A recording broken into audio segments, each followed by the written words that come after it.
don't, don't be discouraged by a lack of ideas. I find that I get ideas that are good.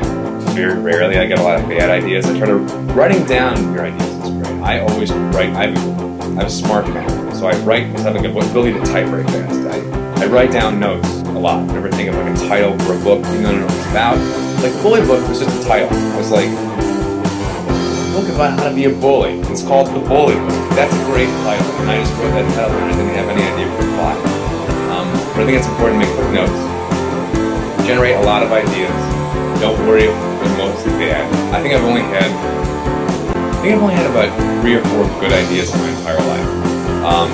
Things that are really worth doing. Like, you know, Little White Lie I think is a pretty good idea. We were able to get a whole web series out of that. I think Me and My Dick's a pretty good idea. I got a whole play out of that. There's another play I wrote that I like. Bully book. I told you, I tried to write 2 previous books and I couldn't get a book out of them. The ideas weren't good enough. And the other thing that I like to say is that you can really write any story. There's a million stories out there, and anybody could write all those stories. Some people better than others. And the thing you should try to do as a writer is find the story that you personally can tell better than anyone else because of who you uniquely are. And that's really all I should be working on. Like I could write a vampire novel probably, but I don't know if it would be, if somebody else could write a better one. I think the thing that I could write the best is this book I just wrote. It's kind of inspired by my own experience. I feel like I'm uniquely positioned to write this book well. So figure out what you are uniquely positioned to write well, and then write that. Do you know about the library starkid project? I do, yeah. Abby Burns wrote it. She's very nice. Everyone that's involved in that is super. Are you involved in that? I'm not. I'm doing other things. You're very nice too. Bro, you don't have to be involved. Hey, yeah, that's a very, very kind thing that they're doing. I really appreciate it. Especially when they started it before they even went pro. So I was like, maybe a moment I was like, you're not gonna like it. What if it comes out and they're like, I don't want to get this libraries. Yeah, it's very kind. I have some fan questions now. So Brett wants to know, what would you do if you ever encountered a unicorn? I think you're not supposed to touch a unicorn, right? I think that's the rule. Wouldn't touch it. I think there are different things you get up. There's like, if you had to drop the hair, I would pick that up. It's a magical item.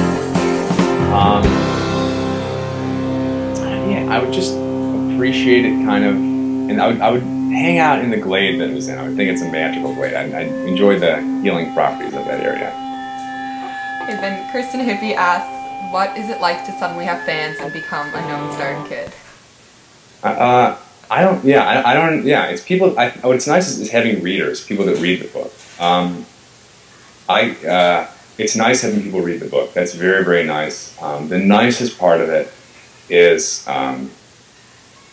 people that have written me emails about their experience reading the book. I really enjoy reading them, and I like writing back to them. It's like when you're writing a book, it's not like making a play where you put it on stage and there are people and you kind of do it all together and people react and you kind of get a reaction. Book writing is very solitary, and then you kind of send it out, and it's a solitary experience reading it as well. So it's so nice when people write to me. I love reading what people have to say. And then the last question is, if you were able to be invisible for a day and follow one person for a day, who would you follow and why? That's a really interesting question. I can follow a person, a living person on Earth in this time. I follow them for a day. I would like to follow Barack Obama for a day. It'd be interesting to see what he does, what his private thoughts are. Let me ask you a question. This is a question that I like.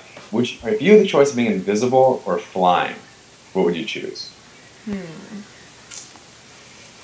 I think I would like to fly. To fly? Yeah. That's interesting.